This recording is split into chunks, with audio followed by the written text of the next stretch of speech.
This video contains news and analysis related to a recent terror attack in Kashmir. The content may include sensitive visuals and discussions that could be distressing to some viewers. Viewer discretion is advised. We strongly condemn all forms of violence and terrorism.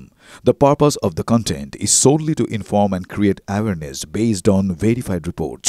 Top quality और consistent performance के लिए सिर्फ silver pump नाम याद रखना।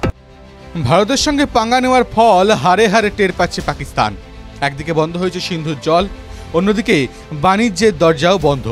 আর বাণিজ্য বন্ধ হতেই মাথায় হাত পাকিস্তানের। বাকি সব কিছুর চিন্তা পড়ে, জরুরি ওষুধ কীভাবে মিলবে তা নিয়েই চিন্তায় ঘুম উড়েছে পাকিস্তানের। জরুরিকালীন প্রস্তুতি নিচ্ছে তারা ওষুধ ও ফার্মাসিউটিক্যাল পণ্য জোগাড় করতে।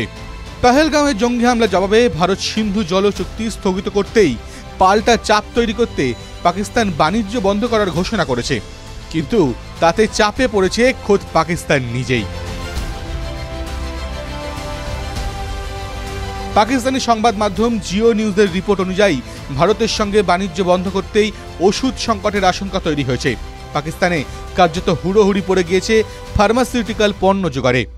ড্রাগ রেগুলেটরি অথরিটি অব পাকিস্তানের তরফেও জানানো হয়েছে এমার্জেন্সি প্ল্যান তৈরি করা হয়েছে। এর আগে 2019 সালেও এমন ভয়ঙ্কর সংকটের মুখে পড়তে হয়েছিল পাকিস্তানকে। সেই ঘটনা মাথায় রেখেই আগে থেকে প্রস্তুতি নেওয়া হচ্ছে, ভারতের বিকল্প খোঁজা হচ্ছে।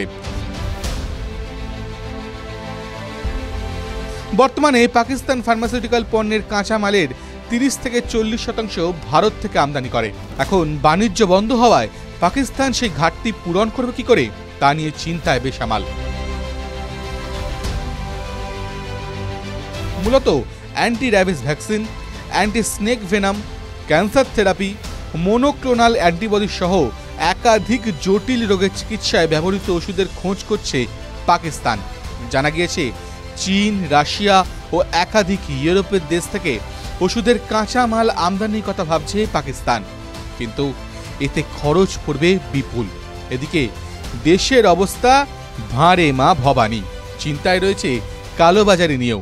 আফগানিস্তান, ইরান, দুবাই হয়ে বহু বিনা রেজিস্টার্ড ও অ্যাপ্রুভালহীন ওষুধ পাকিস্তানে ঢুকে পড়ে। ওষুধ সংকটের মাঝে এই জাল ওষুধ ছড়িয়ে পড়লে ভয়ঙ্কর কিছু ঘটতে পারে। TV9 Bangla digital.